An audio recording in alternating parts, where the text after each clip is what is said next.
Hello everyone and welcome to another episode. What I have here on the workbench today is probably the most successful computer of the 80s, the Home Micro uh, ZX Spectrum, the 48K model. I have ordered a working unit which the seller told me it needs membrane for the keyboard only. So I have prepared this set of faceplate and keys ready to install the membrane that I have ordered. So I purchased the this one. It says the signal is okay, RAM is okay, 48K model, and all I have to do is to change the membrane, and I will have one of the most successful computers uh, back in action. And this is the membrane as it came from eBay again recently.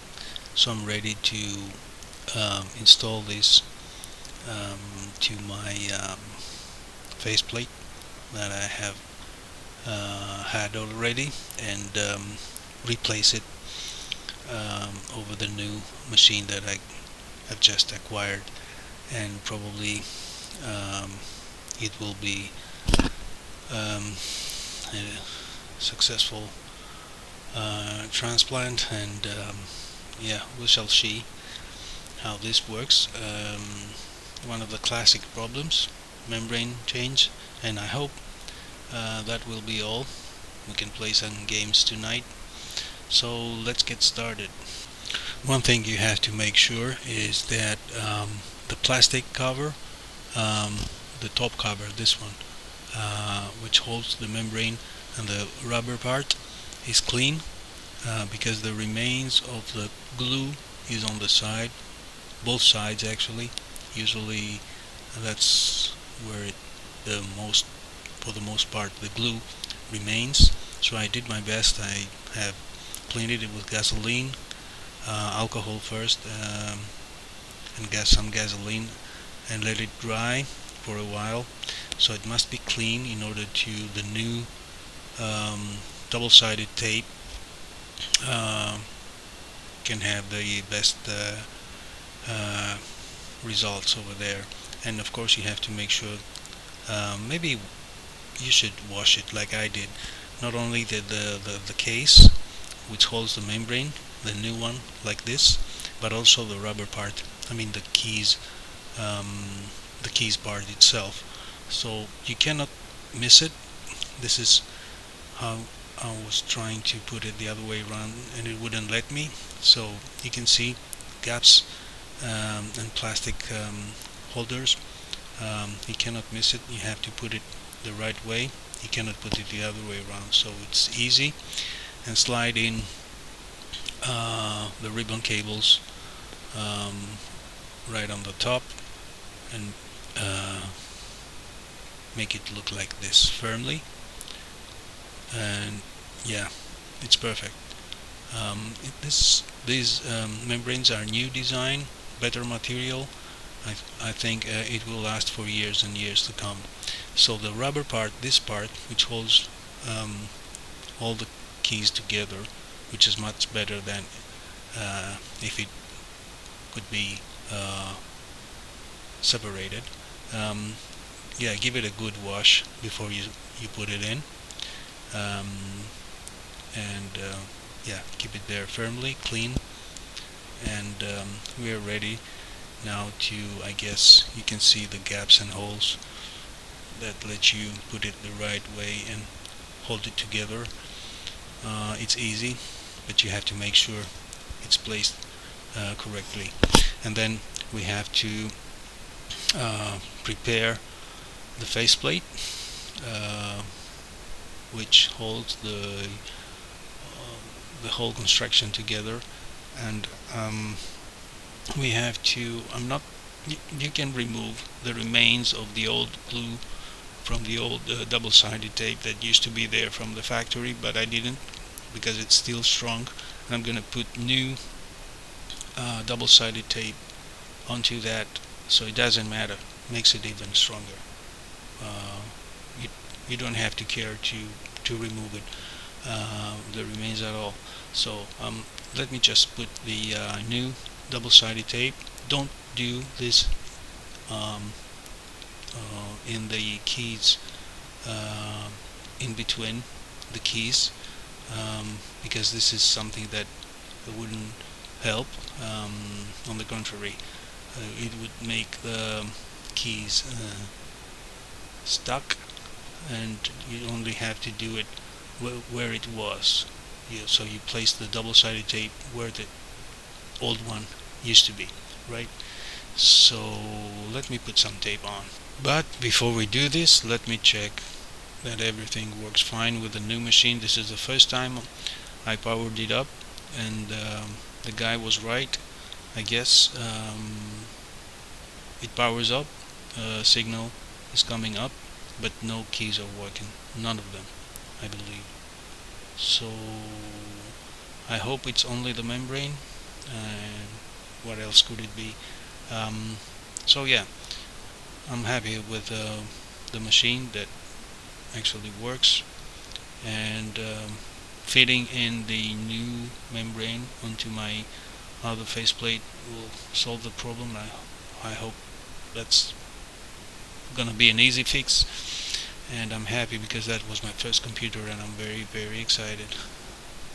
And going back to where we left the faceplate, now with the new double-sided tape in place, those slim parts in between the keys I won't peel off, like I'm gonna peel off the plastic from this side. Come on, give me a break. I've just put the slim in between keys, the slim part in between the keys, just to hold it right together, but no glue to be used. So it's ready. I'm gonna peel off the parts around it and put it in place. Easy as it gets. Okay, let's prepare the computer we have just purchased from eBay. And isn't internet a wonderful thing full of surprises? Ah, boy, I think we have a fully working Spectrum, but yeah, everything looks to be pretty much intact and in place. But there is a problem. Well, the KB1, or the keyboard 1 socket, has been damaged and completely broken. This is what I found inside. The connector has been broken, and actually it's full of super glue around it. It's kind of nasty and a lie. That thing doesn't need only the membrane, but it has broken connector. This is what I found inside of it. So watch out, guys, for vague descriptions like probably membrane is needed, because you can see there is serious damage here. The connector has been broken. It's been foolishly glued with super glue, like it's gonna do something, and it came to me like this. So I have to restore the connector now, and I feel lucky, just lucky, that I have a spare by chance, because I keep a donor ZX Spectrum always on the side to get stuff from it. Here it is. I have salvaged this one right now from my donor Spectrum, but it shouldn't be like this lie from the very beginning. I think I'm gonna be putting this shortly in place and have a fully working Spectrum hopefully in a while, but I don't like lies, I probably membrane is just needed, and it turns to be a broken connector. Anyways, this is a risk we have to take whenever we purchase things over the internet. So I'm removing what remains, the pins from the old connector carefully. Yeah, and I will prepare the ground in order to put the replacement connector. So I have applied fresh solder and sucked the solder afterwards, so the holes are there now, 5 holes to ready um, to put the new connector in place. Remember, soldering points and traces have to be carefully soldered on both sides, on the side of the PCB, but also some trails are getting off over this side, so it needs you need to be careful soldering those connectors. And since we have our little specky open, let's do the classic, popular and well-known video mode.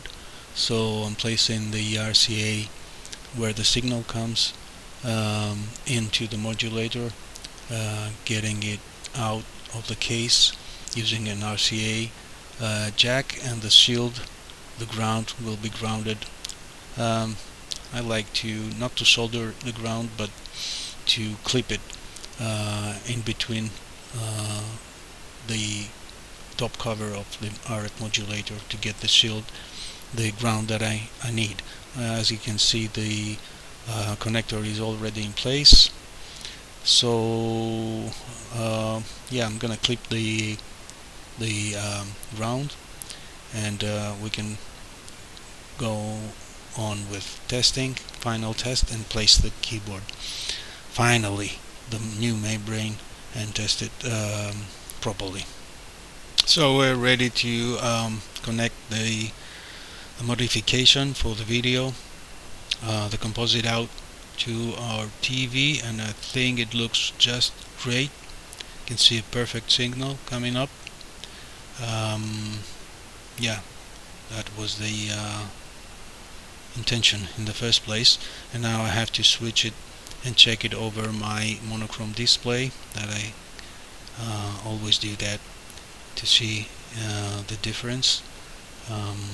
So let's check the signal also over the monochrome display and switch the TV back to the TV tuner, so we can check that both outputs are working fine. So here we can see the signal coming. Oh, bad focus. Onto the monitor, the composite one, and here is the one that comes out from the TV tuner. So everything works fine as for the signal so far, and this video was for the membrane after all in the first place, right? So let's get back to the membrane and conduct the final test and see finally that the keyboard is working, and we did a great job so far. So last thing to do is to firmly glue the faceplate onto the top cover, the case, and make sure it's glued nicely put, and there are no gaps on the sides or anything. And yeah, let's see if it works. It should be. With the new membrane, it's gonna be there for years and years to come. I'm pretty sure it's gonna be a success after all. So now the keyboard is fitted, looks nice, and yeah, we were lucky today just to have the materials. Sometimes it's hard to find the materials you need for these machines. I was lucky to have the other donor machine to get the connector for the keyboard, and yeah, I had to carefully remove the remaining pins from this old broken connector and put in the new one. But it was a great operation, I believe. I was lucky to have it. I still have the bigger one, the other connector, salvaged again from my donor machine. And speaking for the donor machine, is something that I do suggest, if it is possible, you should have it somewhere around your lab, a donor machine that can give you several parts whenever needed, and you don't have access like this. I have salvaged the crystals of the ZX Spectrum, other parts that you might need, capacitors, you name it, whenever needed, and you're in the middle of something and you cannot go to the store. Watch out for vague descriptions. That's the lessons learned for today. As you can see, the keyboard works fine. I have tested it already, writing this little program. Watch out for vague descriptions again when you're buying stuff from the internet. Like this guy told me, probably a membrane is just needed, and there was a broken connector after all. And here is my donor machine. I have salvaged over the years several parts from it. As you can see, it was an issue to have removed the lower RAM, the connector today, the chips from the upper RAM, the ROM that used to be the modulator right there, up there. I salvaged also the other connector today, just in case. So yeah, just try to, if possible, have machine on the side as spares, as the donor for other projects, because it's not always easy to get the things, all the things that you need. And again, watch out for vague descriptions when you're buying stuff from the internet. And now I have a question for you guys. Have you seen this before? Because I haven't. I had to test the machine to find out that there is no sound. There is a big X on the loudspeaker. I should have seen that. I haven't seen that. Have you seen that? And in any case, we're not done. There's another thing left to do. And so I reopened the ZX Spectrum again, and I have to tell you there is a big X on the loudspeaker. I hope this is the case. The loudspeaker is faulty. It's not the TR7, the transistor, which is the speaker driver next to it. So I will test it with an external speaker and see what happens. And hopefully that is the last thing to do today. And here is our savior again, the donor machine. And I'm gonna get the loudspeaker as well. I'm sorry, but I have to remove the speaker from you, my little friend, and put it on the new fellow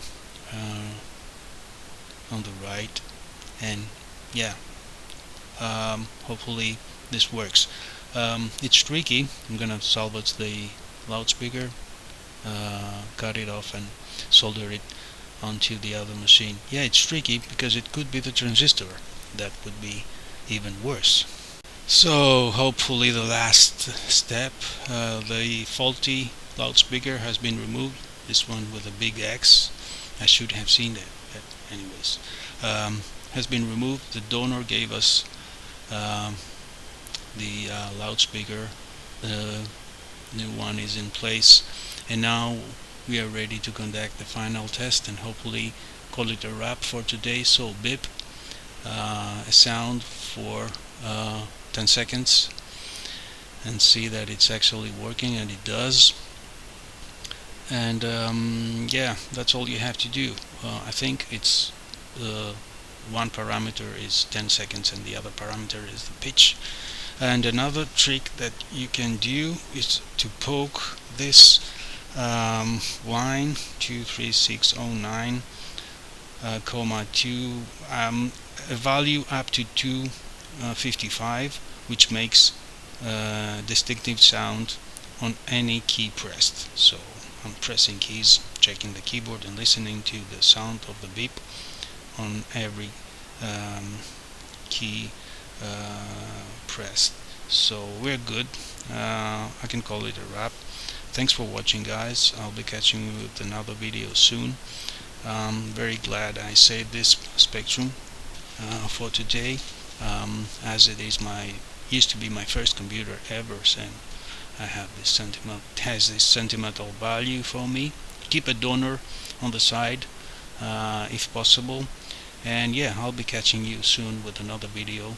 Consider subscribing, and thank you very much.